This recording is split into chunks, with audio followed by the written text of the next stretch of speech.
Hello, everyone, and welcome to Taking Over. We are back. After a week away, we are back. Sometimes shit happens and you got to cancel shows at the last minute. It is what it is. I am, of course, OLED Ed Fries, joined, as always, by the natural Astrid Bizarro. Astrid, how you doing this week? Better than I was last week. Well, it was hard to be worse than you were last week. That's for sure. I feel Why, like a Hollywood criminal Astrid? Why? because I'm clumsy. Okay, it happens. I'm still not 100%, but I'm better than last week. Well, we're here to talk about. Hello, Mr. Bobby. We are here to talk about Beyond Wrestling once again. We did America Rana this summer. It got great views. This looked like a great card. We wanted to do this show. Then we announced that we were going to do the show. And then we looked at how long the show was. So, Astrid doesn't like it if the show goes over 3 hours. Astrid has the mind of the dog in Up. Squirrel! And she's gone. Yeah. That's the level of Astrid's attention span. No. I will fully admit, STG, I don't have a long attention span, but it's a hell of a lot better than some other people on this show. Oh yeah. I don't mind it. It takes me like 3 days to watch a 4-hour show. Yeah, this show was 5 hours long. We cut talking about the pre-show, which was available live on YouTube, which had 2 of my favorite matches on it out of this show, which, by the way, as Astrid points, you can see at the Beyond Wrestling YouTube channel. You can also catch it on the full show at independentwrestling.tv, where this entire show is for just over $10. You can get per month. You can get all kinds of wrestling. We'll deal with all that at the end. Yes, to be fair. Okay.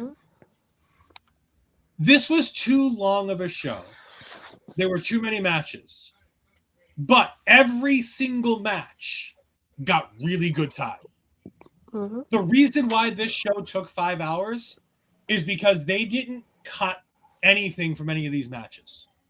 These matches were essentially all bangers. I would have liked to have cut 10 plus minutes from a multiple of these matches. I would have cut 10 plus minutes from some of these matches. I thought this was sensational. I thought this was a great show. This is a special show because it's a New Year's Eve show. This show started locally at 8 o'clock on New Year's Eve. The semi-main event crossed years. And the main event was the first official match in professional wrestling in the year 2026. In this time zone, I should say. Yeah. I mean, obviously there were probably things that happened in Japan, and there were probably things that happened in Australia and other parts of the UK that might have done it beforehand. Auntie is here. Hello, Auntie. Hello. But I think that there was a lot to like about this show. I can tell by Astrid's notes that she enjoyed a lot of this show. I can also tell by some of Astrid's notes that she either really didn't like the first match or got so caught up in the first match that she didn't take any notes. I knew you were going to say that. I was going to say the moment he sees the notes for her first match, he's going to be like, she hated this. I knew. I can't tell if you hated it or loved it, but we're going to get to that. We'll get to that in a moment. We want to talk about some other good news as well. Good news is we are now officially a YouTube partner here. Not full everything, but if you're watching on YouTube, you do have the option to send super chats. If you do watch on YouTube, you have the opportunity to become a channel member. I don't know if we have that part set up yet, But we're gonna try to find some things that we can give our channel members as exclusive. We do get the hype part though. So I know at least based on Bobby and I checked, if you watch it on mobile or on your iPad or anything like that, just not desktop. If you watch anything that is not a laptop or desktop anyway, you can do the hype points on the video. You can do up to 3 hypes per week. So you have to wait, I think, at least 3 days or so. So not tonight, but at least 3 days from now, you can go check on the video and hype it up later. That helps us out too. Yes, we greatly appreciate it. We got Prairie Pro Wrestling in here. Auntie's very excited that we've hit our first milestone. Like I said, we've got more to go, but we appreciate everybody getting us over at those watch hours. We now have our next goal of 4,000 watch hours. We have our next goal of 1,000 subscribers. That will get us to our full YouTube partnership in full, where that's where we get ad money and ad revenue and all that kind of fun stuff. But we want to thank you all for getting us to this part, because there were days that the 4 of us would be in those chats going, I don't think it's ever going to happen. Yeah, watching everything in the background while I was working just to help out. So. Yeah, my computer ran for a good month nonstop, with the exception of occasional shutdowns. But we are here to talk about Beyond Wrestling. We are here to talk about Heavy Lies the Crown. And this was a show. Let's start with our opening match. Fancy Ryan Clancy, who had just lost his IWTV championship to Bear Bronson in a triple threat match. It was Bear Bronson, Marcus Mathers, and Fancy Ryan Clancy. Ryan Clancy is very, very mad and angry because he was not pinned, nor was he submitted to lose his championship. He is a very angry boy. And he took on the wife of the man who took the title from him, Gabby Forza. Astrid, I'm going to read your notes word for word for the people. No. Ryan in control. Drop kick. Ryan wins. Now, you think, oh, this match was 5-10 minutes. No, this match was, I felt like, damn near 20 minutes. She's got 3 lines of notes. Okay, so I didn't hate it, but I also didn't love it. Because I liked the match. Yeah, I liked the match. And I was just more concentrated watching it. I just, in my mind, and this is me, like, in a way, like, I blame myself in a way, because I was kind of fantasy booking, and we kind of fantasy booked this show before we were watching it. We did. So, in my mind, I thought, well, how amazing would it be to have a husband versus wife for the title happening sometime later? Yeah. So in my mind, I just like, oh, this would be great for Gabby to win it. Like, I cannot wait to see that happen. And then her, like, at the end helping Bear win, but also like being like, oh, I'm your next in line against you. And I was like, I just imagined the ending that way. So that's why I say I didn't hate it, because I enjoyed the match, but I hated the result, because I would have rehearsed it with the storyline right there in front of your faces. I think the storyline would have been so interesting to have a husband and wife go against each other for a championship. I'm like, it was right there, pretty picture and everything.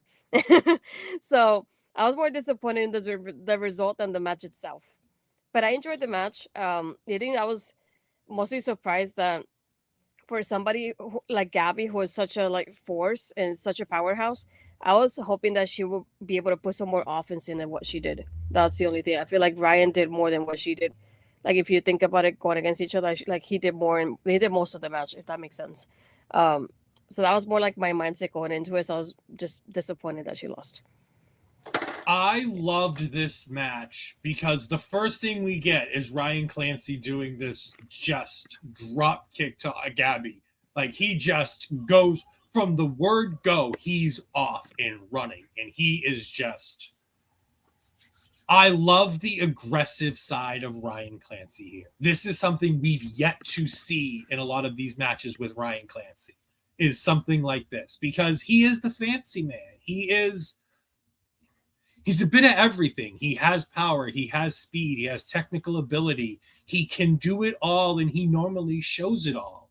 And to have this kind of angry, brute force type of match that he had in this match was a sensational thing to see from him. This new Ryan Clancy that we've seen on social media, that we've seen in this match, that we'll hear later tonight in the main event, I kind of loved all of it. It gave a character that feels like it's just a character, like a caricature of a character. It gave it depth. It gave it substance. It gave him a feeling in a way that I hadn't seen before. And I watch a fair amount of Ryan Clancy matches. This is somebody I'm relatively familiar with because since finding him via Beyond Wrestling, Wrestling Open, I loved his title reign as the IWTV champion. He had some banger matches in there. His match with Marcus Mathers, where he won the title, is one of my favorite matches of 2025. Like, it's sensational. I loved this match with Gabby because it showed Gabby in a different light. It showed him in a different light. And I loved seeing Gabby on the back foot. Something I've never been able to see with Gabby is her being on the back foot, her being an underdog. There's no way in a women's division, with the exception of a Megan Bayne, to make Gabby Forza not the physical threat. To make her the underdog is almost impossible. But to put her in here with Ryan Clancy in this mood on this night, it made her the underdog. She had a tough night at the office. She got her ass beat. And you know what? She looked like a fucking star going through it. Like, you say she didn't get a lot. No, she didn't get a lot. And it was something new and interesting and different for Gabby Forza. And we've talked a lot of Gabby Forza on this show. She's one of our favorites. She's on our list of, top 10 people to interview in 2026. She's at the top of one of my lists on that one, at least. But I thought this was sensational. I loved every bit of this match. I've watched it 3 times. I haven't watched this whole show 3 times, but I've watched various pieces of it more than once. And this is one of the matches I continue to go back and watch. Ryan's drop kick to win this match is Randy Orton Okada levels drop kick. And just so we're clear about how I feel about drop kicks, those are the 2 greatest drop kicks in professional wrestling, bar none. There's nobody even close to Okada and Orton because they get up to a level that nobody gets to. Or they used to. I don't know if Okada still gets there. I mean, he's basically say words, bitch on TV. That's basically what Okada does now, from what I understand. So, but yeah, Ryan Clancy's dropkick here, chef's kiss, fantastic, great way to put her down, great way to end this match. Love it all. Ryan wins. He is the number 1 contender again for the IWTV Championship. Spoiler alert. I won't spoil who he faces, but I will tell you he wins the match but doesn't win the championship. He is not the champion as of right now. We'll talk more about. I'm going to spoil a lot of these because they set up a lot of matches for the next night because they had a wrestling open the next day on a Thursday. And the number 1 contender matches that they set up in this show all took place on that next show. So I will be giving the results to those matches as well from the Wrestling Open. I'd love to introduce Ed to Noah rookies who are hitting picture. Hey, we're gonna get there. I'm gonna watch some of these Noah shows at some point. I guarantee it. I don't know when, but also hello, Mel. Good evening. Since Mel is here, I know he's not on this show, but Mel's here, so we'll just put Dakota Kai's boyfriend on the picture up there and let it see what happens. Anyways, we'll move on to what would be Bobby's probably. I think Bobby would both love and hate one of these tag teams. I know he would. We have Miracle Generation of Dustin Waller and Kylon King. Again, people we're talking an awful lot about when it comes to tag team wrestling on this broadcast. Taking on Shot Through the Heart, Love Doug and TJ Crawford. And I just want to say, I've never seen this version of Love Doug and TJ Crawford's entrance. I love it. It's fucking fantastic. I absolutely adore it. They come out to literally Shot Through the Heart. I believe that's Bon Jovi. I don't know my music all that great. I think it's Bon Jovi. And then as they're getting to the chorus, the Silver Sniper shoots Love Doug with a fake gun. I love it all. I love the presentation. I love all about this. Ah, yes, Bobby. I mentioned Love Doug. He goes, yeah. Oh, no. I want to say something about this show here as well. There are 3 straight-up tag team matches. And no, I don't count the semi-main event of the 8-person tag. There are 3 straight-up tag team matches on this show. They are by far and away the best 3 matches on this entire card. With the exception of one. We'll get to my favorite match, and it's not one of the 3 tag team matches. But we will get to my favorite match. But these 3 tag matches are absolutely sensational. Every single one of them went way too long. Every single one of them had way too much in it. Every single one of them felt like everybody was just like, let's just go as hard and as long as we can. And when we all get tired, we'll just end the match. But I love them all so much. Miracle Generation has I came into 2025 not knowing who Miracle Generation was. I didn't know Kylon King and Dustin Waller. I had heard of Dustin Waller, but I'd never seen him work coming into this year. They are one of my favorite tag teams in the world right now. The fact that they can work babyface and heels so effortlessly, depending where they are and what they're doing. And you can tell if they're babyface or heel because if Dustin Waller comes out with the do-rag on, they're working heel. Like, they're not always working heel if he's not wearing it. Like, they might work heel without it. But you know if he's wearing the do-rag, they're working heel. There's a lot of really fun and interesting stuff in this match.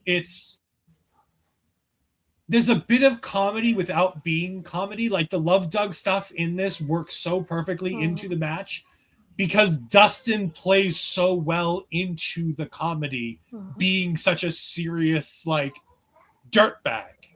And he was a dirtbag in this match, and it was so fun to watch. He's like, at one point, like, he's like, I hate you, Doug. I hate you. And then Doug catches his kick. He's like, no, I'm just kidding. I love you. I love you. It's okay, Doug. I love you. He's trying to get Doug to put his foot down. Like, there's such great stuff in here. The double submission where Miracle Generation gets out of it when they're both in the camel clutches. I thought that was really great. The counter that Love Doug does when, like, they're setting up a Doomsday Tower and then, like, they, like, get out of it and they do, like, separate moves. And then Love Doug reverses it being on the top rope. That was sensational. That destroyer, that fucking destroyer was unreal. And that's an overused move now, especially in the indie scene. It's especially on TV too. Like, let's not get ahead of ourselves. When it was Petey Williams' move and essentially he was the only one doing it, it was great. It kind of lost all its luster when we saw Bad Bunny do it on a pay-per-view. That was the moment that the destroyer ended. Well, no, because it took all the mystique out of it. But anyways, we'll get on to that. I loved everything about this match. Miracle Generation gets the win. They are in the #1 contenders match for the vacant IWTV Tag Team Championships, which we should talk about that here. Best recovery, I believe it's Jaden Newman, who was injured from 48-25. We've talked about them when we talk about our Action Wrestling shows. They're regulars over there at Action Wrestling. They were the IWTV Tag Team Champions. Jaden Newman's had a pretty serious injury. He's on the road to recovery. He should be back and hopefully in a few months. So, but with that being said, they had to go ahead and crown new champions. So they had a little bit of a mini tournament with Shot Through the Heart, Miracle Generation, Bangin' Matthews, and Starstruck. And we'll get to that other match later on in the night. Astrid, I've talked about this match long enough. What did you think of this tag team match? No, it was very fun. And as the gray mail Bob would describe, it was glorious chaos because it was hard to keep up with everything that was happening. Same thing with like the semi-main event was very similar for me in that aspect. But it's the kind of glorious chaos that I enjoy because even though I try to keep up with the notes, there were points I just kept playing it and not even taking notes as I was enjoying while I was watching. I couldn't even keep up with them to begin with. But the part that really stood out to me the most was a lot of the back and forth that they had between Kylon and Doug. I feel like they had a lot of back and forth in some aspects, and I believe it was Kylon that was very smooth with his transitioning from one submission to another one, which is very smoothly done. It was I had to go back and watch it because I was like, oh, I love how he did that. I was like, I need to go to remember that later on. So those were the parts that really stood out to me. But again, it's like both teams had great chemistry to begin with, and it was just a fun match overall. I feel like after while we were watching the first one, it was a great way to like pick up the energy. So I'm like, if anything, this would have been also a great opener for me, in my opinion, too. Yeah, I think it was interesting the order of matches that we had throughout the night. I think they did a really good job of trying to give us some ups and some downs in the show as best they can with a bit of a mega show like this. But we have Miracle Generation winning the match, moving on to the finals. They'll be in the finals the next night. Oh boy! And then there's Angel Ortiz taking on Cody Coco Lane. We've talked about Cody Coco Lane. We like Cody Coco Lane on this show. We covered Dreamwave. We adore Dreamwave. However, this is where we have to have a serious conversation. All right. So, on commentary for the night, I don't know the name of the other person on commentary, but I do know that Denver, Colorado is on commentary. Denver, Colorado, for those that don't know, don't watch this product all the time, is Drew Cordero, who is the runner, the promoter of Beyond Wrestling. He's one of the figureheads of this promotion. He does a fantastic job producing wrestling shows. This was, by the way, show 100 that he promoted for the year. Between Beyond Wrestling Super Shows and the weekly shows for Wrestling Open and Wrestling Open Rhode Island, he did 100 shows in a calendar year, which is fucking impressive. Most independent wrestling companies can get maybe 12 shows on a year. That's one a month. And as Bobby will attest, even putting on one a month is a pretty impressive feat. Mm-hmm. To put on 100 shows over the course of a calendar year is absolutely sensational. However, he had some comments during Cody's entrance to this that irked me to no end, and it sparks a discussion that I wanted to have on stream with Astrid. So Cody Coco Lane is coming. This is his first time that I know of in the New England area. It is absolutely his first time working at Beyond. And Denver, Colorado says, and I quote, he could sink or swim, or he might go back to being a big fish in a small pond. He takes a speech, and his very next line is all these guys talking about how they've got the best region. Bullshit. Ain't nobody topping New England. Now, as a New Englander, I can also attest that I think we have a sensational independent wrestling promotions going on here. We cover an awful lot of New England independent professional wrestling. One, because I see and the tweets a lot because it's the stuff that's local to me. But we have a hard time finding really great, high-level, high-quality independent wrestling promotions from around the country. There's a reason why we do a lot of shows in New England, because these shows are all high-tier, high-quality.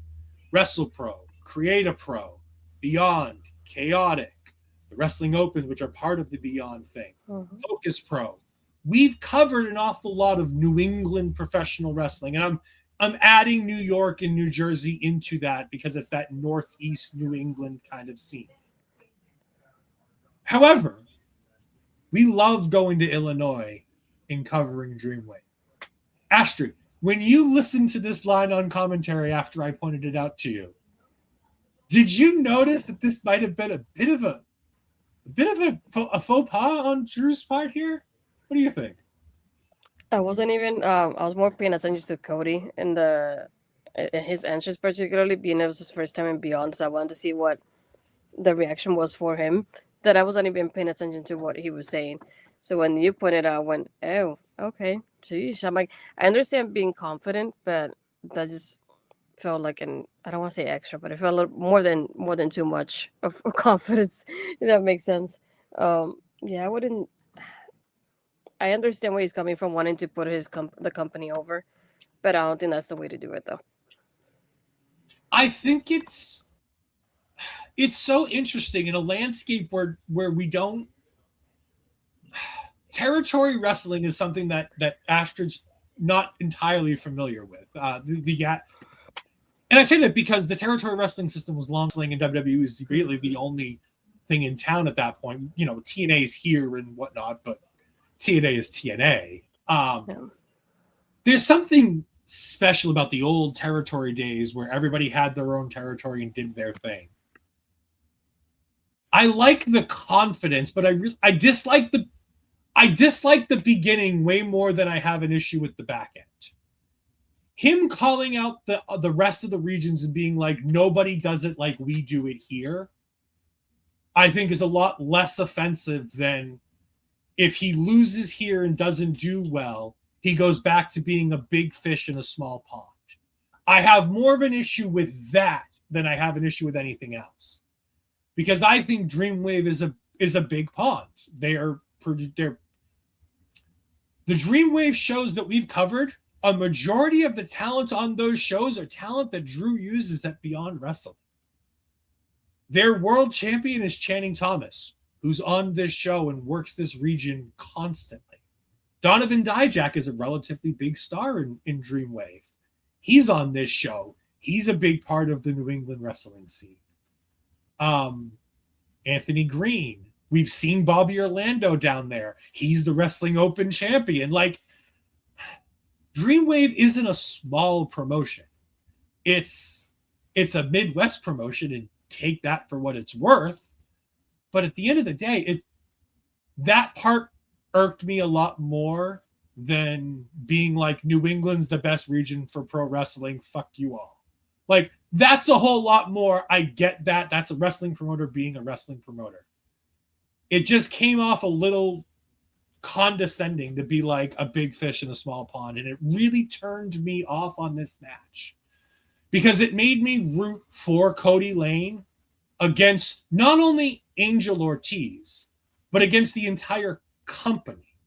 Like, I wanted Kody to have like the best match just to be like, fuck you to the guy who helped figure out who's going to win and who's going to lose out of this. It felt weird.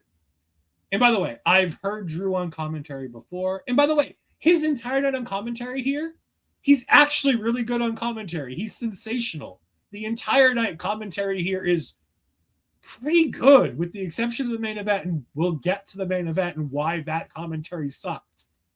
We'll get there when we get there. But I thought commentary the entire night did a really fun and interesting job of keeping me into a lot of these matches. They didn't get in the way. They didn't do a lot of other stuff. Also, can we have this version of Ortiz everywhere? Because the smooth operator, like funky monkey Angel Ortiz is way better than any other version of Angel Ortiz out there. Yes. This is the most personality I've seen out of him. The most. And I've seen him since TNA. Yeah. This is the most. This is also the most fun I've seen him while he's wrestling too. I've never seen him having this much fun before. And I was like, I don't know what he was on, or what he was doing beforehand, or what he did particularly for this card. But I was like, whatever you did, Ortiz, keep doing it, because he really stood out to me in that sense. So because like I said, I haven't sí him wrestle in a while, just because he hasn't been in AEW like that. I also haven't seen him taking like indie bookings that I recall, at least on my social media. So This was the first time in a long, long time that I watched him wrestle, and yeah, it was. For me, it was more like he was having so much fun with Kody overall, like character wise, and like I said, the most personality I've seen him do with all the dancing he was doing and the back and forth and playing around with the crowd too. And I was like, it just, I love the energy he was bringing. I was like, if you can keep that going, keep it going, please. Um, but it just made this match a lot more fun than I expected it to be because I thought it was gonna be more serious at first when they first started. So it took me on a different route than I expected it to be at first. But again, he had a lot of chemistry with Kody, and I like how even when we have Ortiz win, and you see still moments that Kody did very well. He really stood out in this match as well, and that's how it should be too. That we're both having fun. Yeah, I thought the match itself is sensational. I think Kody does a really good job here. I think Angel Ortiz is the perfect guy to work with him. This is my favorite Kody Laynie match so far that we've seen. This Angel Ortiz was so surprising because he's, no offense to old LAX, no offense to Pride and Powerful in TNA, and no offense to Mike Santana, but Ortiz is the boring one in the group. Like, in everything they've always done, Ortiz is always the boring one. Santana has the chemistry. Santana has the charisma. Santana has the look. Like, Santana had kind of everything. And I'm sorry, this Angel Ortiz could be world champion. This Angel Ortiz should be TNT champion. This Angel Ortiz should not be tag teaming with Eddie Kingston on AEW television. I love this Angel Ortiz. This Angel Ortiz was sensational.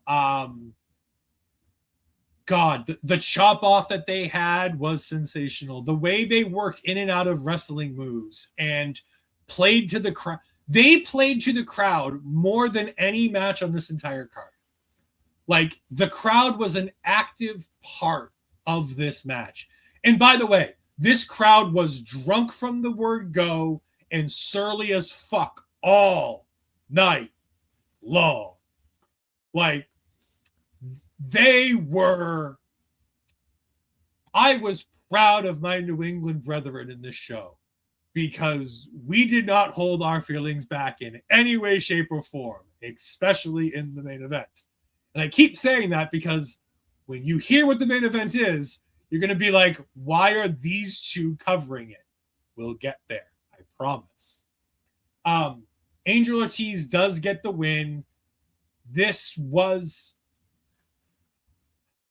match could have been better had I not been taken down by the commentary at the beginning.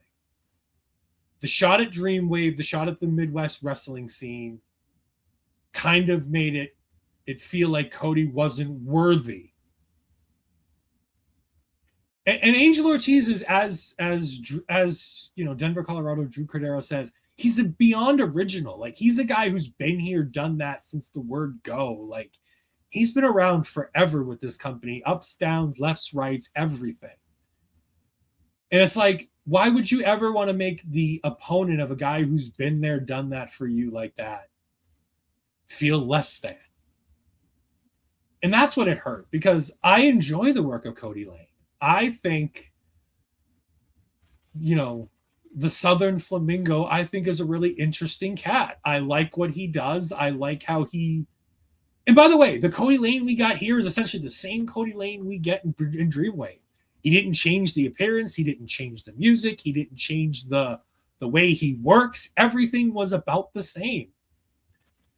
The only thing I'd say is I think we got a little bit more charisma out of him here than we normally get in Dreamwave. He was a bit more, again, like Angel Ortiz. He worked the crowd a bit more, and it got the crowd into disliking him.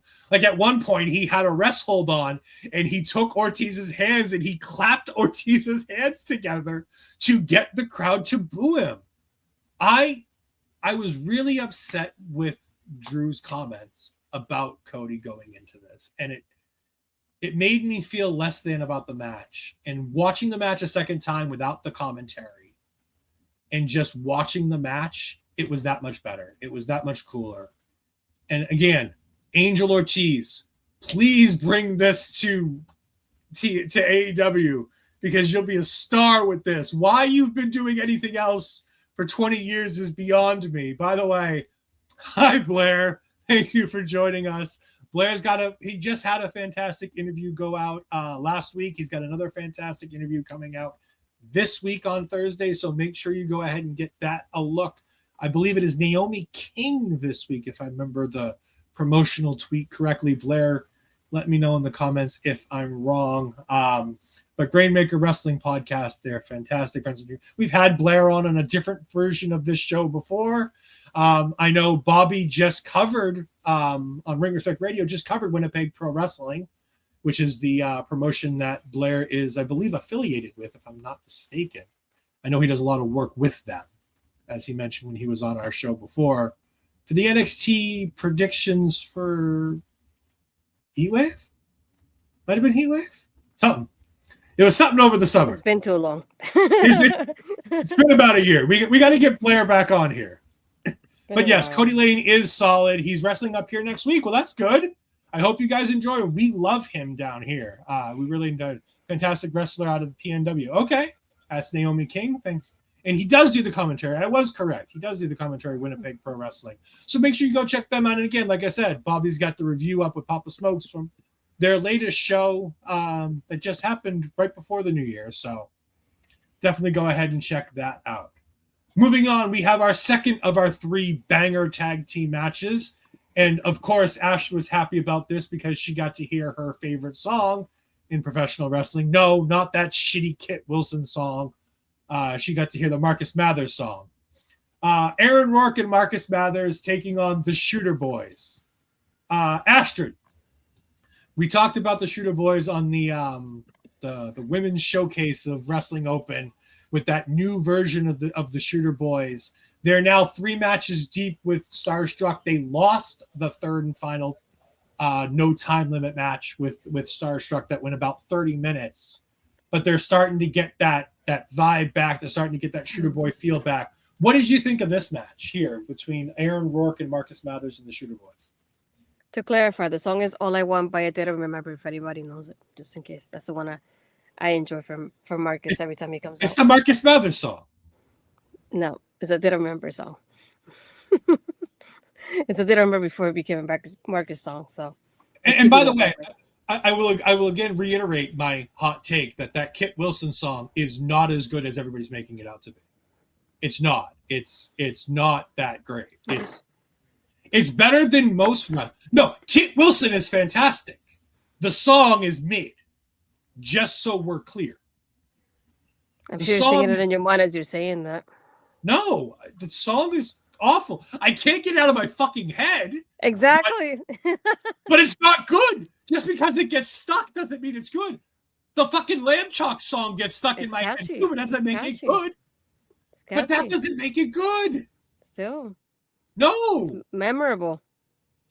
No, it's awful. I hate it. Anyways, talk about just because it's stuck in your head doesn't mean it's bad, okay? Talk about Marcus Mathers. No. We're gonna die on this hill. It's a good song. Yeah, I see everybody on TikTok doing their dances to it now. Oh no, not that one. I cannot hear it now. Okay. I can't even concentrate on this now. I had the song in my head now. Blame you. No, this was a pretty good match. That's another one that I really enjoyed too. I am enjoying the tag of Aaron and Marcus together here. The more and more I see it, it's just one that when I first saw them together, I was like, how do they mesh together? Like it doesn't seem like they will go together, but they actually do, and pretty well, like more than you think they do. Which is one that every time I see them, it's like it doesn't feel that way, but they do actually. They have such a great chemistry as tag team partners. I just love how this is one of those matches that even Aaron has his moments that he just makes it funny somehow as well. So I just remember seeing, I think of Love Dog at the beginning, a little bit like that too. It was like the match is not to be taken seriously either. I do love also, to me, both teams communicate so well with the timing of everything. Obviously, it's not going to be perfect because we're not perfect, but oh my God, it's so good. It just reminds me so much of the Machine Guns because it just feels like this unspoken bond is what I call it. because you don't even know how they communicate with each other, but it just happens. And if you like don't look at it, they might miss something if they lose it by 1 second. And it's like it was one of those things like it's incredible to watch it. I don't remember if it was this one though. Yeah, when Aaron did the Molly go around, I went chef's kiss. I love watching that too. Like nobody does that now. But yeah, I guess if overall a pretty fun match. I'm trying to see if it was this one. There was one match. Oh no, it was the other one that they had a full thing with the timing too, which made me think more about this match later on and comparing it in my mind compared to one that we'll talk about in a little bit here. But again, it's like this was really well done. Vecchio is one that really surprised me here. He did a Styles Clash at one point that was pretty like beautiful to watch too, and I was like, "Oh, I see you, Chef's kiss." I'm like, that was great. But yeah, I love the back and forth they have with each other here. I feel like it was really well balanced of like showing off both teams overall. But yeah, this was for me one of the fun matches of the night.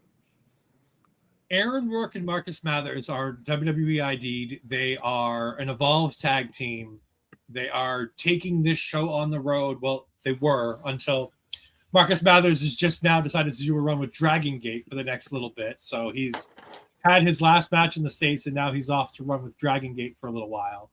So the team will break up briefly while they do that. I love the two of them together. No, they don't belong together. They are an odd couple, but they work so well. Marcus Mathers breaking out the face paint for this one like Aaron Rourke does, I thought was really sensational. Aaron Ortiz and Anthony Vecchio. I talked about how Miracle Generation are one of my favorite tag teams in the world. These two are my favorite tag team right now. There is no better tag team in the world right now than the Shooter Boys. These two young bucks are on another level when it comes to tag team wrestling right now. I've seen they're so fucking young, like stupid young are these two kids. Like they're just children, and they're so good. And the reason why I think the chemistry in this match was as off the charts as it is that there are 3 Creative Pro trained professional wrestlers in this match, with Aaron Ortiz, Anthony Vecchio, and Aaron Rourke all being trained at the Creative Pro Wrestling Academy. So they're very familiar with each other with that. Marcus Mathers is a staple on the independent scene. He's worked everywhere and everybody. So there's no reason why he can't be. But like you said, the timing on some of these things was minuscule. Chances for things to go awry. And every single time they made it work. There's a point where the crowd wants Ortiz and Aaron Rourke to kiss because it's New Year's Eve, and it's just so good. The Aaron Rourke character is sensational. He does the comedy stuff so well while also being one of the better pro wrestlers that you've seen on the. He does the things that people. He does the things I wish Orange Cassidy would do, because I think he's a better pro wrestler and a better gimmick than Orange Cassidy.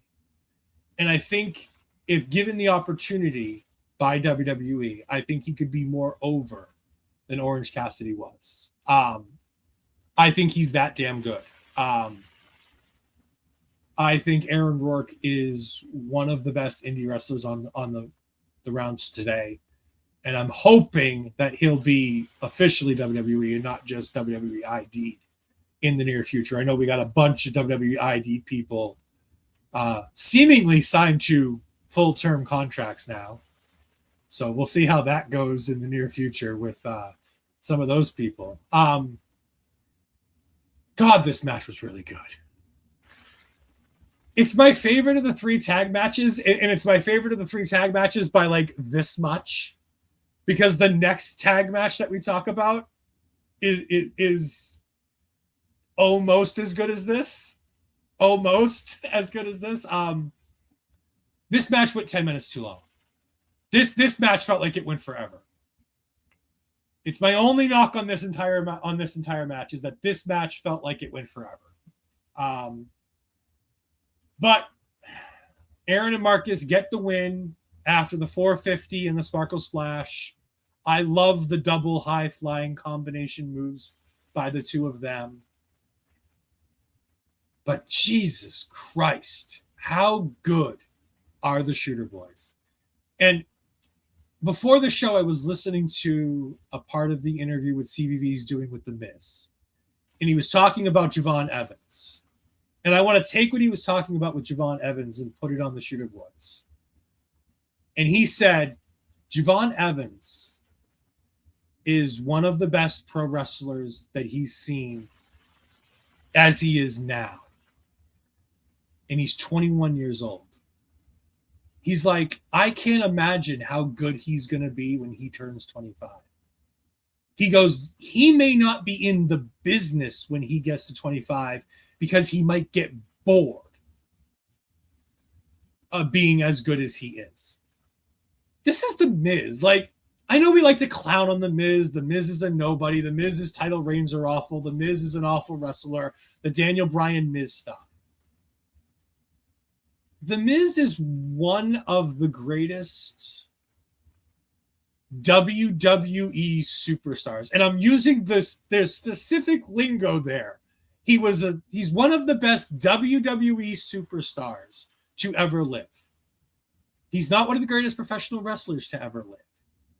But his work with WWE and his run there is on a level that nobody ever is on. He does things and is a person that's rivaled by only John Cena and now Cody Rhodes. And I would take everything that he said about Javon Evans and put it on the Shooter Boys. They're this young and they're this good. Imagine how good they're going to be in 2 years. Imagine how good they're going to be in 4 years.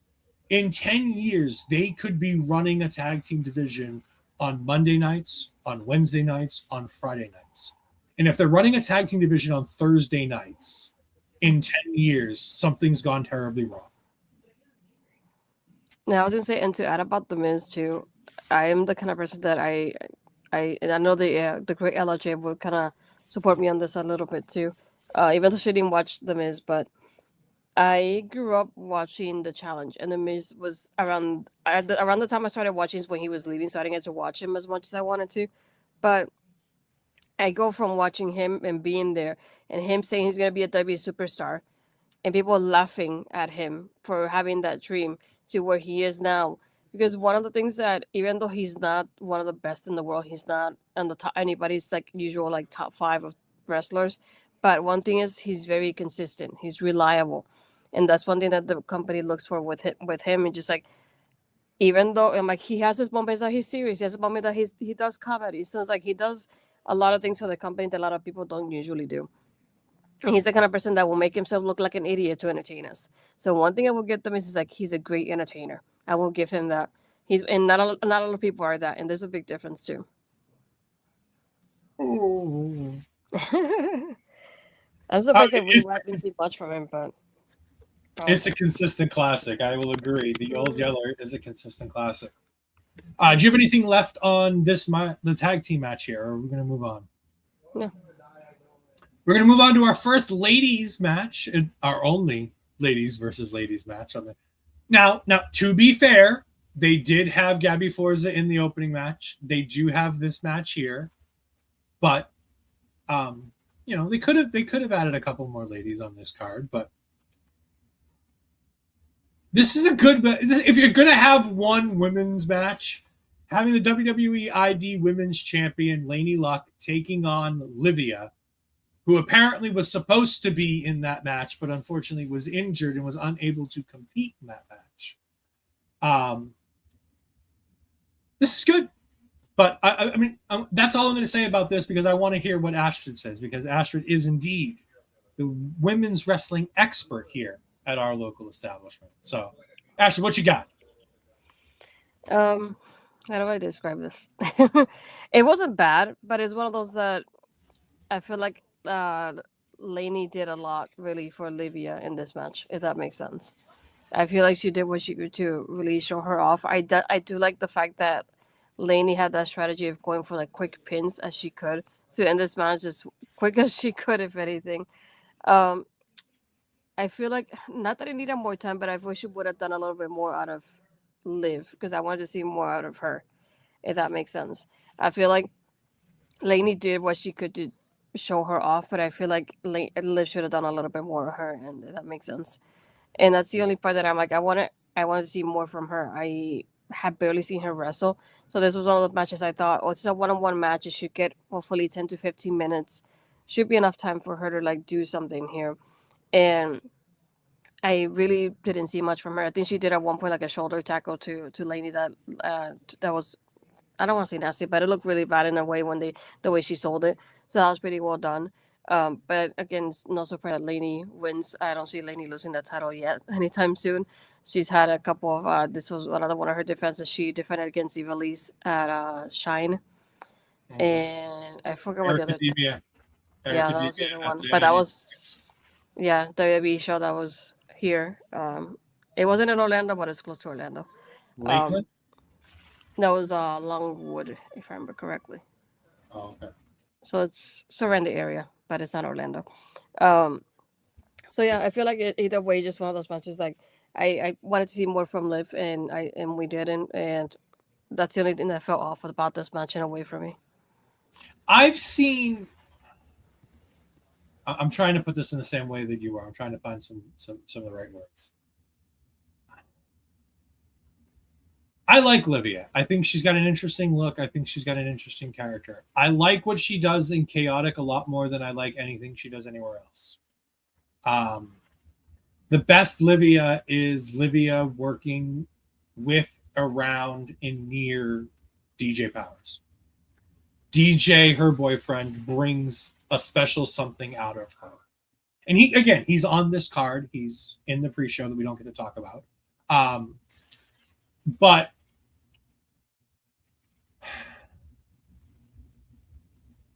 Liviyah is really good and really does everything she needs to do, but she's not memorable. At the end of the day, I don't come out of watching a Liviyah match and go, that was a really memorable match. I'm going to remember this. Shannon Levangie is memorable. Paris Vendale is memorable. Laynie Luck is to an extent. Nixie XS, Ericademia, Gabby Forza, Becca, Brittany Brooks. Like, you're starting to get the hint here. Like, these are all women who, when I think of them, I can think of a match. I can think of a move. I can think of a spot. I can think of something that's memorable about what they are.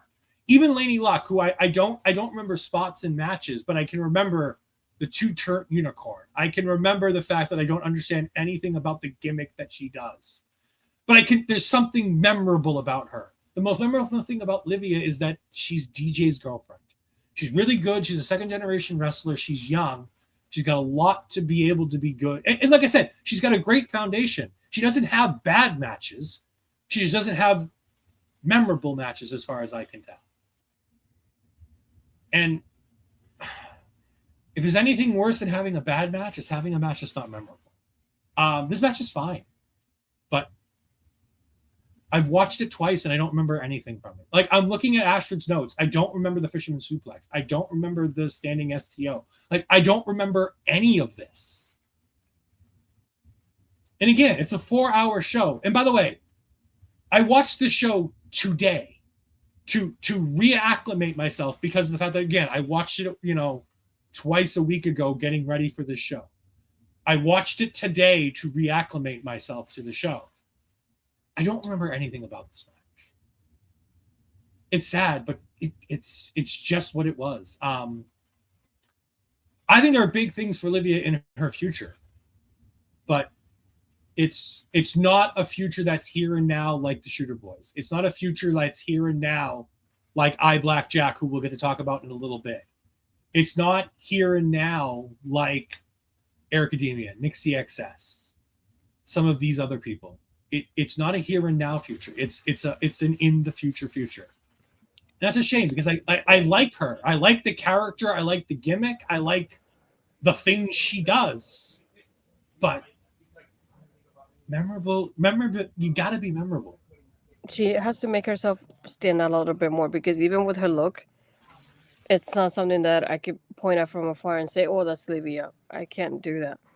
Versus like there's other people that you can see based on their gears. You're like, "Oh, I know this is so and so," and it's like with her, it seems very simple. So it's like it doesn't come off like something like that. I understand they gave her the match like you said because she was injured, and it looks like that was mainly the reason why. Because otherwise, I wouldn't have had this match happen to begin with. I mean, I like the idea of having a young superstar because remember, Liviyah also, going back to Beyond Wrestling shows that we've covered in the past, Liviyah was the person who was face to face with Chris Statlander at the Americana show, the show that had no heat, and Chris Statlander got no reaction out of it, and it was basically Liviyah's like pick your poison dream match kind of thing. And that's the AEW Women's Champion, Chris Statlander. Like, it's a shame because, like I said, I like Liviyah. I think there's a lot of good stuff going on with that. But at the end of the day, this is the only match that I didn't remember was on the card after watching the show twice and then watching it back today. And I go, oh, that match was on this show? Moving on, and again, I hate to do this, but moving on to something that is memorable. The second semifinal match for the IW Tag Team Championship opportunities, Bangin' Matthews taking on Starstruck. Here are 4 guys that you'll never forget after watching them. I did like playing off the whole August thing because we had August Gray in NXT, which was Anthony Greene, and we have August Matthews here. I thought that was kind of fun. God, this match is fantastic. It is my second favorite match in the entire. It's my third favorite match in the entire card. It's my second favorite tag team match. And like I said, it just barely didn't beat out the Shooter Boys versus Mathers and Rourke.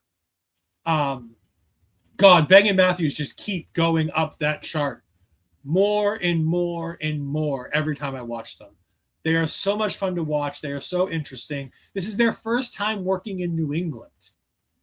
And again, here's another Dreamwave tag team. But mind you, we had no mention of Small Fish, Big Pond. We had no mention of making a name for themselves in this one, which I think was interesting. I thought that was an interesting thing to point out because it's another team that's in Dreamwave. It's up until Dreamwave's last show, they were the reigning Dreamwave tag team champions. Like Cody Lane is a reigning champion in Dreamwave in singles action. God, Starstruck are just so fucking good, though. Like, Channing Thomas and Anthony Greene are just standard bearers for, we're going to go out there and we're going to make everybody look good. And you don't need much to make Bangin' Matthews look good. But, God, this was sensational. I've never seen somebody catch somebody into a pile driver. That's a new one for me. I've been watching wrestling for the better part of 30 years, and I've never seen somebody get caught into a pile driver. Yeah. That spinning spear 450 finish that Bangin' Matthews have is so fun to watch. I don't know if it's good, but I know I have fun every time I see it. Like, it's convoluted as fuck to get to because you get both guys in the corner and you do the roll into the spear, and then the guy who does the roll gets back up to the top and does the 450. Like, it's a convoluted finish, but it looks great. What did you think of this tag team match here? Yeah, this was another one that was very fun with the timing of it too. I say that because there was a one point that Anthony uses August that's bouncing up the ropes to catch Davey as he's falling off, and I think he does some kind of cutter to him or something like that. But the timing of it, the way that he does from one person to the one, it was so well done. I was like, I wouldn't have been able to time that so well to be able to throw one person as he's catching the other one almost at the same time. It was so beautifully done. I loved it. But yeah, it's like I love every time we see Starstruck, and to me, this is gonna sound kind of funny, but every time I see Starstruck, I almost like forget that this is the Channing that we see when he's a singles competitor because it doesn't feel like the same person.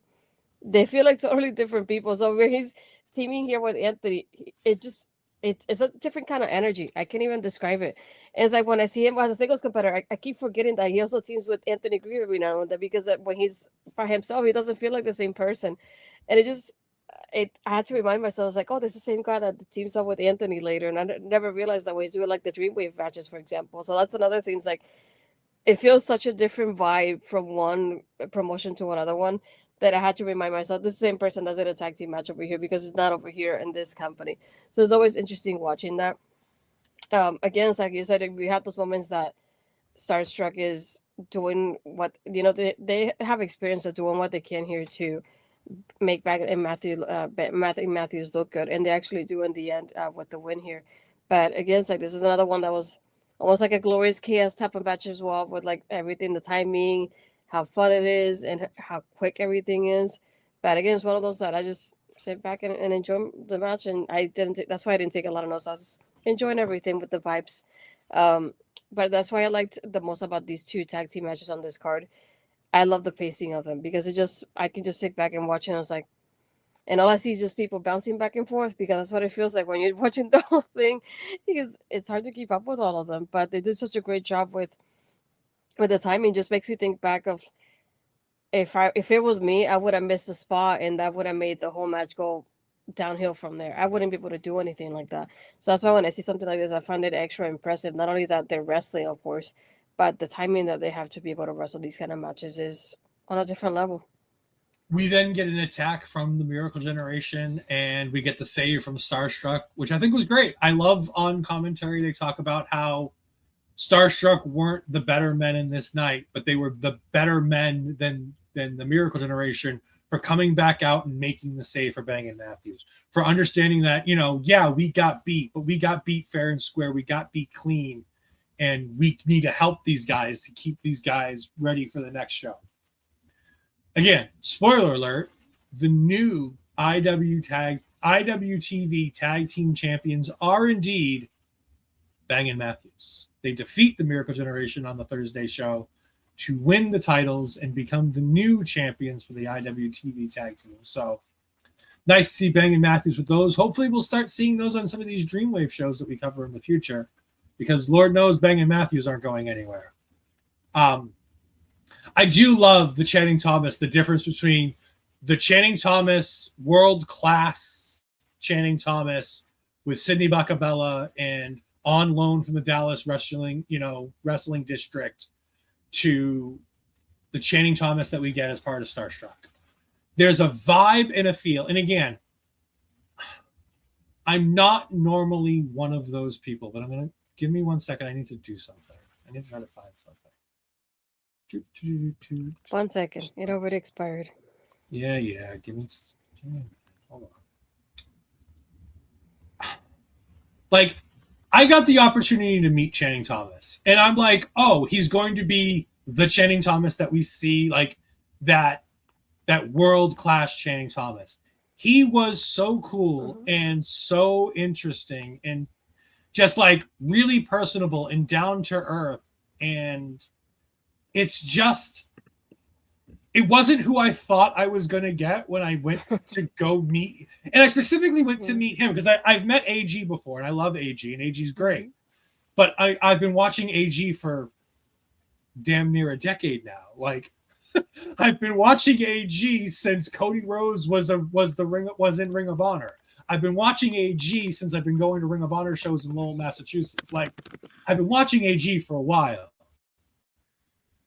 Channing Thomas is such a cool dude, and I really like the vibe he gives, and I love how he's not. But then again, I could talk about half this roster on this show and be like, how these people are unsigned talent, not signed to any television wrestling product, is fucking ridiculous. Whether it be, Bang and Matthews, Starstruck, Anthony Greene, and Channing Thomas both. Whether it be people like Laynie Luck, because I don't consider WWE ID talent as signed to a promotion because they're WWE ID. They're free agents to exceptions. Like, half this roster, I'm like, how are you not signed to a wrestling product right now? How are you not signed to a television wrestling show? We then get to my favorite match of the night. A guy who I didn't know a lot about going in, and a guy who I still don't know a lot about coming out of it. But I know that this kid is fucking unreal. I know that this kid is worth his salt, and he had my favorite match of the night, working with one of my favorite people, Donovan Dijak. Dijak versus Blackjack. The night before he takes on the Wrestling Open champion Bobby Orlando, he has a match with Donovan Dijak to prove he's worthy of being done. To put in perspective, Blackjack won 3 tournaments in the 2025 calendar year for Beyond Wrestling to get this opportunity. He's had an amazing year for them in their operations with Beyond Wrestling and Wrestling Open. This kid's less than 11 months in the business. Drew said on commentary at one point, it took longer for him to get gear than it took for him to be ready to wrestle a match. That's how quickly he took to the business. That he was ready to work matches before he actually had gear. Now, I don't know about training to be a professional wrestler. I know none of that. I do know that Bobby's in the chat, and Bobby knows about wrestlers, and how hard it is to train to be a pro wrestler. I don't know how long you're supposed to be able to train, but in under a year, I didn't know you were supposed to be at the level where you could be taking on world champions like MLW Tag Team Champion Donovan Dijak, one half of the skyscrapers of MLW, teaming with one of our favorite professional wrestlers, Bishop Dyer. This match is fantastic. Like, Dijak, he doesn't hold back on this kid at all. He goes hard on this kid. He puts him through his paces. I thought there were a couple of times the referee was going to disqualify Dijak in this match because he did not give a shit about what the referee was telling him to do. But Dijak got the win. I was surprised. I figured Blackjack is getting that title opportunity the next night. He's going to somehow, some way, under all the odds, he's going to defy the odds and get the win over the big, nasty, big guy. Nope. Not going to happen. Dijak hit a fucking moonsault for the win on top of the Feast Your Eyes. Like, he did everything to this poor little bastard. And at the end of the match, he grabs the microphone and he says, tomorrow night, this kid challenges Bobby Orlando. And if he wrestles Bobby Orlando like he just wrestled me, he could be the next Wrestling Open champion. He's that good. That's big praise coming from a guy who's wrestled everybody. Like, Dijak isn't this guy who's not wrestled people. Like, he's wrestled for a long time. He's wrestled big stars. He's wrestled in big promotions. So to get that kind of a thing from Dijak, to get that kind of an acknowledgement moment from Dijak, sensational for this kid. I love this match. Five CPA shirts for me right here. 5 CPA shirts for me. Sensational match. Love it to death. Ashley, what you got? Yeah, I love how this was the kind of match that just like, I'm gonna make you earn your stripes. And this is basically the way to like sell you the match will be the tagline, if anything. And that's what Dijak did pretty much. It's like you want to be in this business? I'm gonna show you how the business goes. And he did everything to him. Like what didn't he do to this kid at this point? He did everything in this match, and it's like I still expected Dijak to win at the end. Just like Ian's like, he's the veteran. I know, like, I understand the thing about the title shot, but at the same time, it's like, when you have somebody like Dijak, who's usually very dominant, I wouldn't have him lose. Not only to somebody that's that much younger, but I'm a little bit smaller than Dijak as well. That makes sense. So it's not surprising. A little bit. I mean, more than a little bit. He's the difference between you and me. No, it'll be me and Bobby. Bobby's taller than you. Whatever. It's a more than a little bit of a difference here. More than a little bit. 5 feet of fury. But no, I like the fact that it was one of those. It was a fun match, but a different kind of fun compared to the tag team matches, for example, is how I can describe it. But I like that Dijak is just really having fun on the indies, and you can see it in this match, and that's what I love the most about it. And you've got a special, unique piece of memorabilia from Dijak. I forgot where I put it. No, I forgot where I put it now. I was cleaning up. No, I can't put it. I didn't get ready for this one. That's fine. I didn't tell you. Hold on. Do you have it? Maybe when you keep talking, I'll see. All right. No, I got Astrid a Christmas present. It arrived late. But Donovan Dijak does a lot of Whatnot streams now. Every Monday night, 10 p.m., he does Whatnot streams, and these are fantastic. And if you want to talk to Dijak and get questions answered and things like that, he's a very personable individual. He has a lot of fun on these streams. He does a lot of chit-chatting. He answers a lot of questions, and he sells some merchandise. But he did an 8x10 that I happened to get because the two people on this 8x10 are two people that I think Astrid has had a lot of fun covering over the years, because we enjoyed talking about Dijak on NXT shows. So Astrid, why don't you go ahead and show off your Christmas gift for the people? Well, I'll show my first one that is not my Christmas gift, but it kind of is. There you go. Yes, you got Mr. Santana. Yay! From the only night he was champion. Boo. Yes. And then this one, making sure that you can see it at the frame. Okay. And then to read it off to everybody, Astrid, keep on OLED in line in 2026. Dijak, I can't keep that promise though. That's the only thing. Yes. Yeah. I personally asked Dijak because I thought Astrid would get a kick out of it to tell her to keep me in line in 2026. I'm like, I do all the time. I try to, at least. Not easy. I didn't say anything about dissing 5 Feet of Fury. I just said that the fact that she thinks that Dijak and Blackjack are slightly different heights is a bit of an understatement, to say the least. Hey. All right. We move on to a match. This is Dan Barry's retirement match. So Dan Barry was given the opportunity to have his retirement match, to kind of basically pick his match. And he handpicked 7 individuals to join him in the ring for his retirement match. It's an 8-person tag. And the 2 people that were announced before the show in this match were Dan Barry and 3 partners of his choosing, taking on Vinny Scalise, otherwise known as VSK. We've talked about him on a couple of shows before. And 3 partners of his choosing. They were really partners of Dan Barry's choosing, but so those partners were, in no particular order, Andy Brown, Bobby Orlando, and CPA on Dan Barry's side, on the babyface side. And on the heel side, Nick Robles, Rex Lawless, and the returning Bryce Donovan, who hasn't been in Beyond Wrestling since we last talked about Beyond Wrestling at America Rada, where he lost the title to Bobby Orlando. I will say this. Everybody had fun in this match.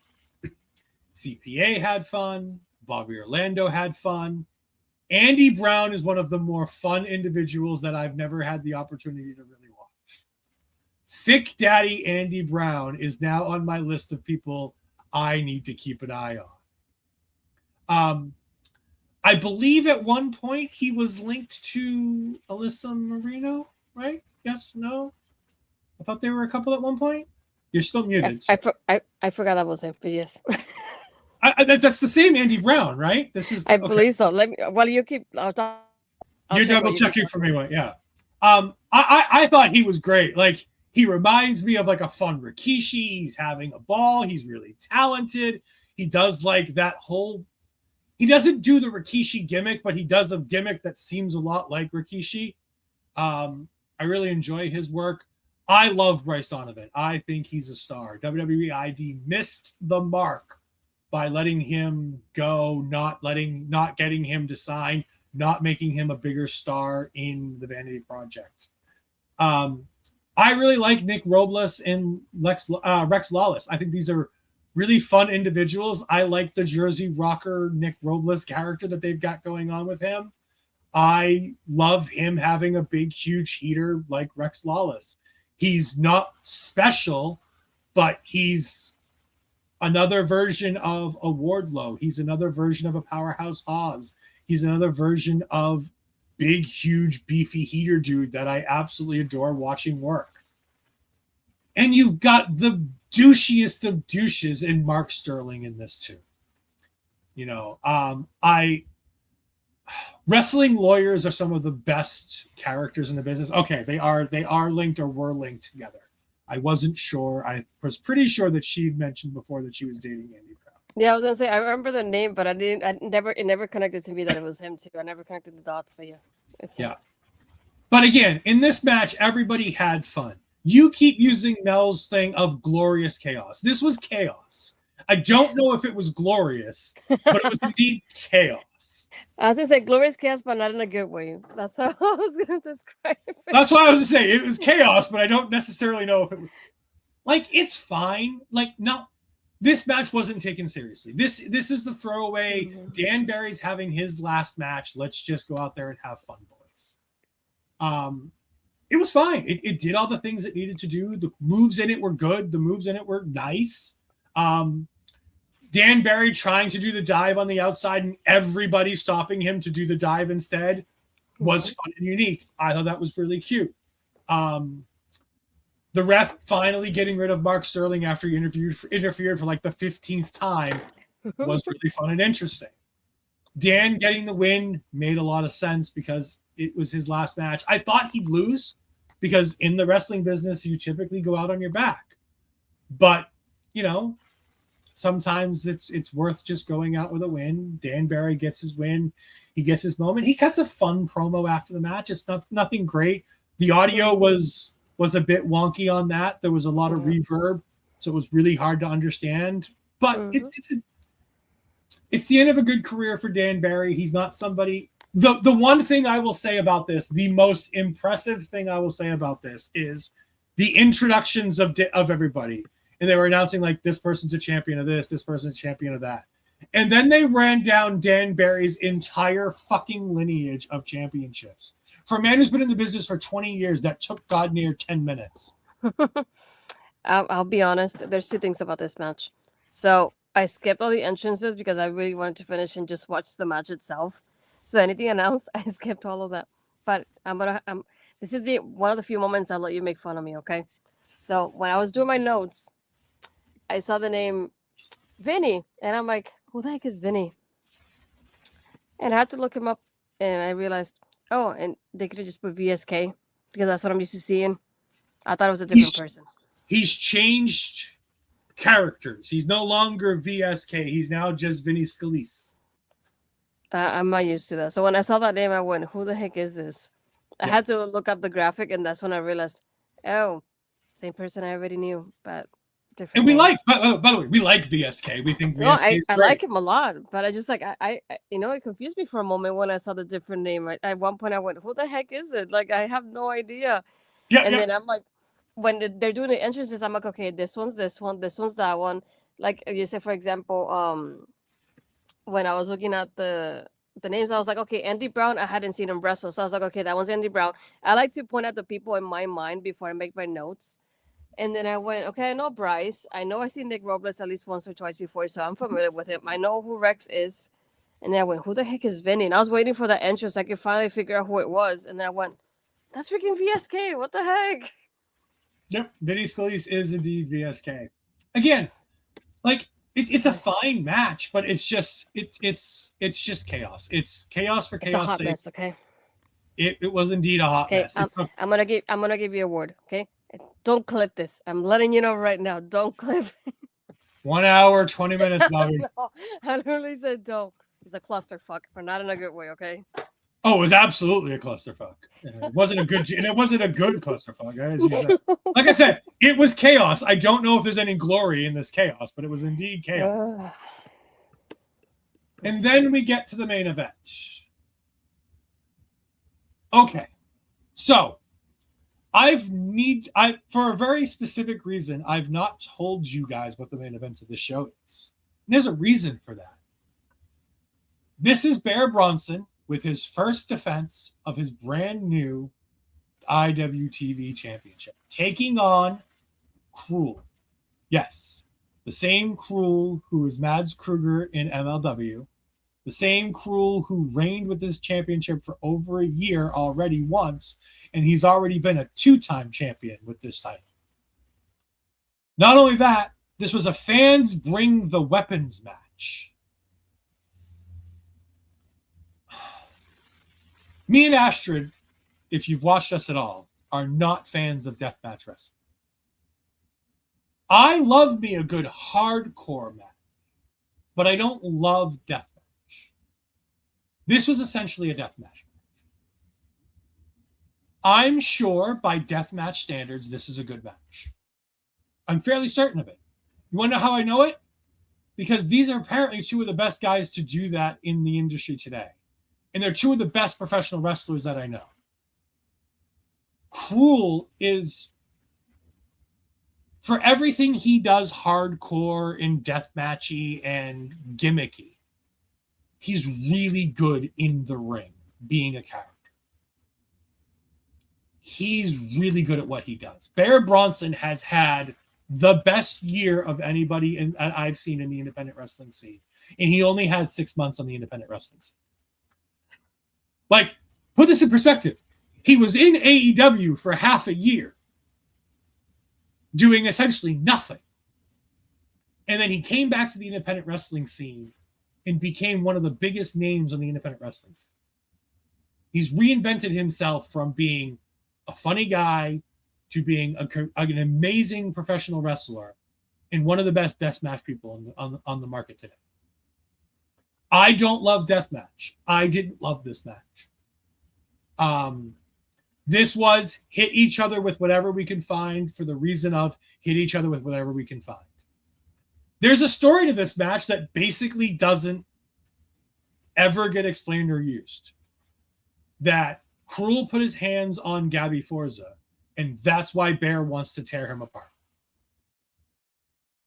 But because it's a death match, we don't get that.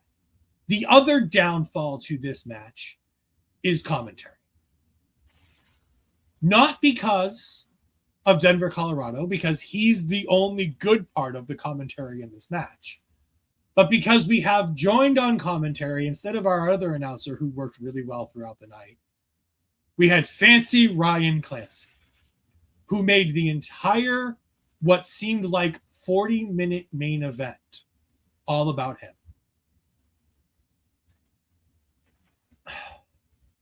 It was great for a character point of view for Ryan Clancy on commentary, but it ruined the match. This is fine. And like, again, because it's a death match, I'm saying it's fine.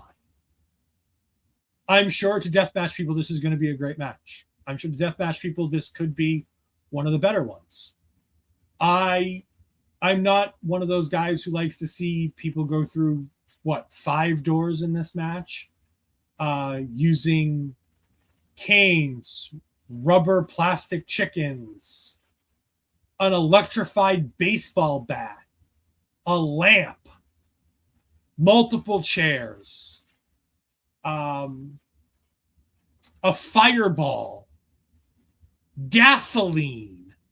Like, this wasn't for me. This was for a specific group of people. And by the way, I knew that going into this match, and I still wanted to watch this match because I wanted to see if these two guys could change my mind. Because all it takes is people that you like doing something you like to be able to change your mind on anything. It didn't do that. Not in the slightest. I'm still not a deathmatch wrestling fan. I still think these guys are fantastic professional wrestlers, but this wasn't a wrestling match. It was two guys beating each other up for far too long, with the crowd chanting "fuck you, Cruel" the entire time.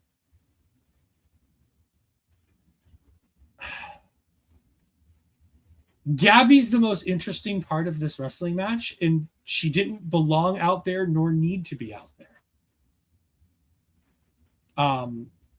It's the only thing that I agree with Ryan Clancy on in this entire commentary section, is that it was pointless for her to be out there.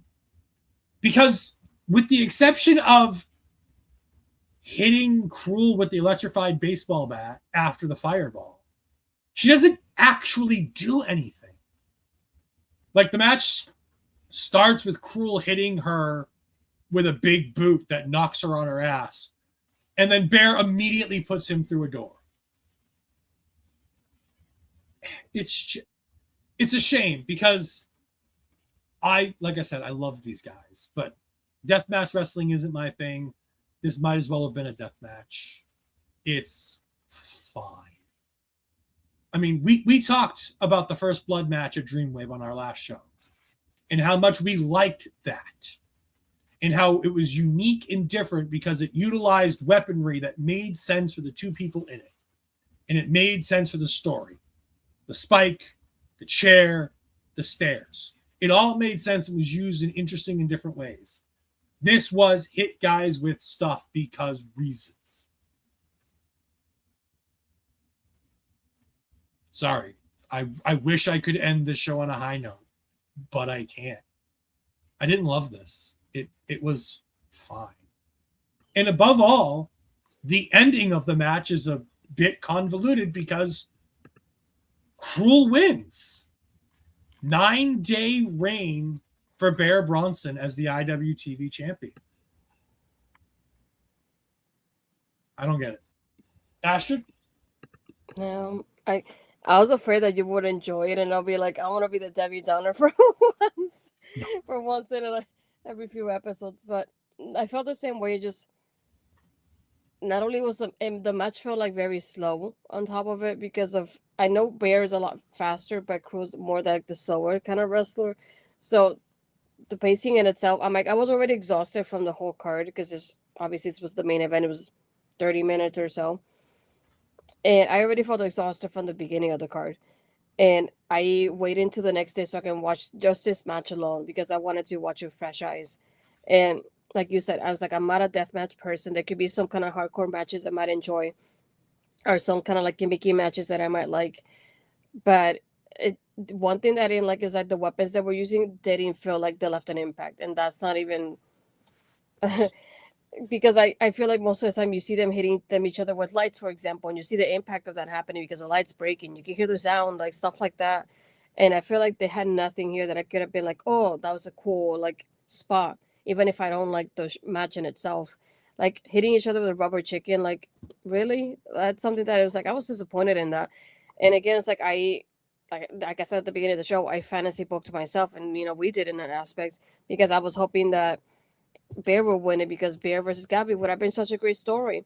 And then I see in the end that the ending felt, like you said, kind of odd, the timing, because Bear spears Cruel, but then Cruel ends up winning. It's like, how does that even happen? Like, that doesn't make sense when you think about the sequence that happens before that.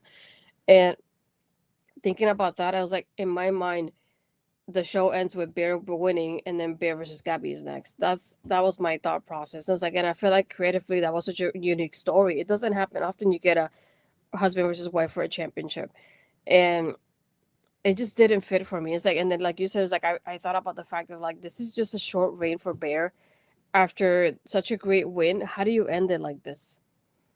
I feel like they could have given him a little bit more, and I needed something more from this match, and I just couldn't get it. I couldn't find it within the match here. And I was upset at the end. I was like, oh, I feel like underwhelming for what the match was supposed to be. And it's like, Cruel didn't do a lot in this match either way, if you look at it that way either. That's another thing that bothered me. It's like, for somebody that barely did anything in the match, for him to win at the end, it really bothered me at the end here. But yeah, overall, I feel like that definitely should have gone with Bear winning instead. I feel like it would have been such a better story, especially when you think about the beginning, how he was protecting Gabby from Cruel to begin the match, and then he has to face her afterwards. Like, I think that would have been such a great sequence here. And it just like, I feel like after this, I lost interest in the story. And again, like Mel puts, bad commentary can really make or break a match. And it's not that the commentary's bad. Like, Ryan Clancy's good, but it almost felt like he went into business for himself. like the whole commentary is all about Ryan Clancy being about Ryan Clancy. And it's weird because he's opposite the promoter of the company. So like it's a bit like he's like, oh, like at one point he's like, we should have a talk about, you know, getting me a match and making and breaking matches. And it's just like it just nothing felt right about it. And the whole match just felt odd. And again, deathmatch wrestling, it is what it is. I don't know. It's just weird. Yes, I agree. I love Fancy Ryan Clancy. He's absolutely sensational. I think he's one of the best. He was high on my list of Independent Wrestler of the Year when I was making up a list. I know we didn't get to do the show, Mel, and I apologize for that. For like year in review stuff. But he was in my top 10 of male wrestlers of the year. Ryan Clancy, because I think he had some of the best matches that I saw throughout the year. Like I said earlier, that match with Marcus Mathers for the title is absolutely sensational. Yeah, this whole show it was so good, so good, so good. And then like bits and pieces of it just fall off a cliff. And it really sucks. By the way, I went and got match times for this card, and I want to do a little over-under with you, Astrid. All right. The opening match, Ryan Clancy versus Gabby Forza. Over under 8 minutes. Oh my gosh. I feel like it's just a little bit over, but not much. 10 minutes, 1 second. Yeah, I was going to say, I was between 10 and 15. The Miracle Generation taking on Shot Through the Heart. Over under 12 minutes. Yeah, I would say more like 15. 14:54. Yeah. Angel Ortiz versus Cody Lane. Over under 10 minutes. That feels like an under. 14 minutes, 10 seconds. I didn't feel like it, though. Aaron Rourke and Marcus Mathers taking on the Shooter Boys. Over under 20 minutes. I would say over. 20 minutes and 45 seconds. Yeah. Over under 5 minutes for Liviyah versus Laynie Luck. Just a little bit over. Maybe like 8. 9:12. 9 minutes and 12 seconds. I've only missed the most forgettable 9 minutes of my life. Yep. Bangin' Matthews versus Starstruck. Over under 10 minutes. I'll say over. 8:58. Wow, even with the speed, it felt like longer than that. The shortest match on the card at 8 minutes and 58 seconds. Just shorter than Liviyah versus Laynie Luck. Well, I was about to say that was close. Dijak versus iBlack Jack. Over under 15 minutes. Under. 14:15. The 8-man tag. Over under a half an hour. I was going to say it's close to half an hour. I would say over because I think it was more or less. 26 minutes and 28 seconds. The main was more than 30, though. I know that much. I was going to say over under 30 minutes? Over. Over under 35 minutes. No, I'll say over, but it wasn't much. 30 minutes and 7 seconds.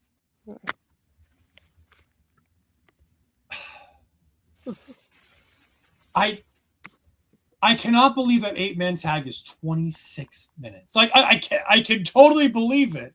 And at the same time, why the fuck was that 20 minutes? I can't wait to cover Beyond Wrestling again. Like all that said and done, all the things we've said, positive, negative, and everything in between. I love this promotion. I love watching their stuff because they do something that nobody else does. And it feels like all of their big super shows feel like a big super show.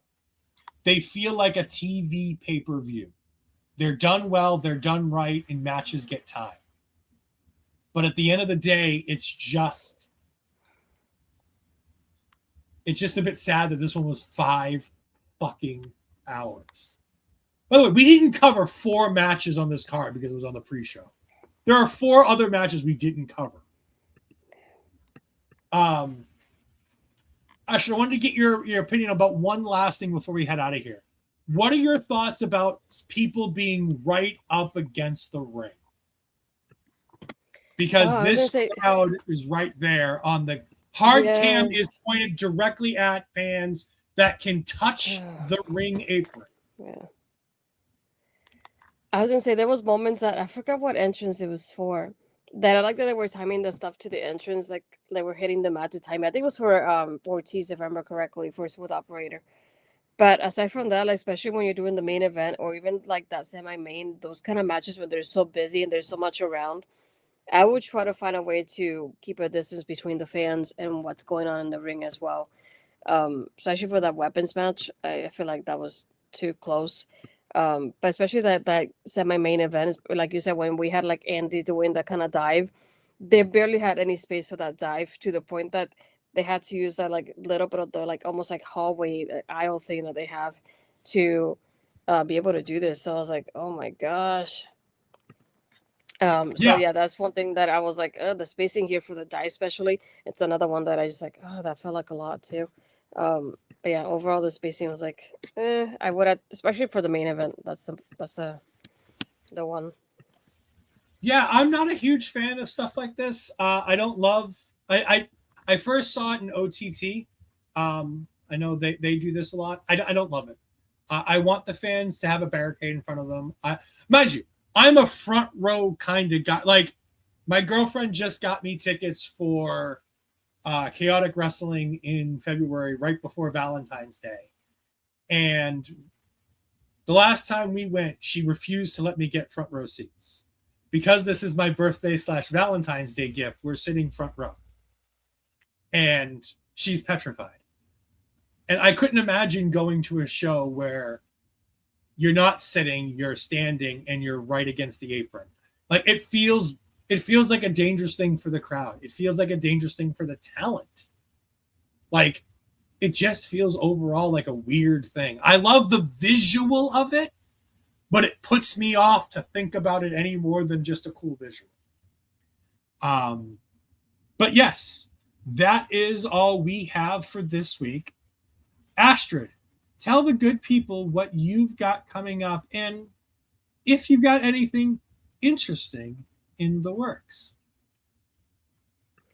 I'm like, I'm doing the chapters at the same time, so sorry if you hear my clicking. my keyboard here. For me, you can find me my Twitter as Astrid Pizarro, and my Instagram and Threads is Astrid Pizarro 20. If you're here, you could be on my YouTube channel, so hit the subscribe button if you haven't. Hit the like button too if you can. Again, it's like I wanted to like thank everybody for helping us get to YouTube partner. I didn't realize it because I was trying to think back when I was talking to Luis about how they were working towards this. I was like, we were working 3 years to get to this initial step. So we're really grateful that we're finally here. For me on Friday, there's a Wrestler of the Year project, mostly organized by Seahawk on Twitter, so Cameron Hawkins. And I had the opportunity to write about Stephanie Vecchio about her year in wrestling in 2025. So that will be dropping on Friday. So you can watch our socials and you can purchase the project. And whatever comes out of the project goes back to not only us, anybody involved in the project as writers, but Lauren as the graphic designer for this as well. So this is the page that I did. Basically, my opinion, my written pieces here, but it's Lauren's artwork. So that's all there is to it. And I do love the connection, Stephanie to Booker T. Yeah. But yeah, no, that's fantastic. I'm very excited for you on that one. So we will see what else you've got coming. Oh, there's more. I did not see that piece of artwork from Lauren Moran. So yes, very fun to see that. Very fun to see that whole project when it drops this Friday. And again, follow Seahawk at Seahawk Cameron Hawkins, and you can go ahead and find all of the information there on his Twitter as it drops on Friday. You can, of course, find me at all the usual places. You can find our local establishment, all the places that are already on the screen and have been at the bottom of the screen in our little overlay throughout the entire show. We don't have a show ready for you guys for next week yet because we had things planned, but then we moved this show back. So we kind of jumbled some stuff around. We will let you know within the next day or two what we're covering next. We're in the works with covering some interesting things going on at the end of the month and in the beginning of February. So keep your eyes peeled for that, as we hopefully have some more news about that as we go. But yeah, I have a couple of ideas of shows that we could do potentially if Ashford wants to do them, but we will have something ready for you next week. So yeah, we're very excited for that. Remember, Mania Week is coming. And by the way, for a month after WrestleMania and or more, get ready to watch WrestleMania shows that we're going to be covering, because we've already got about 5 Mania shows that we want to cover. And that's just the stuff that's announced now, when we're in January. Most of those shows won't start having matches announced for another 2 months. So yeah, we really hope you like the Mania Week wrestling shows, because we're going to be covering them for all of the end of April, all of May, and probably into June at this rate. Thank you all for joining us. We greatly appreciate it. We will see you next time. Goodbye. I am in misery.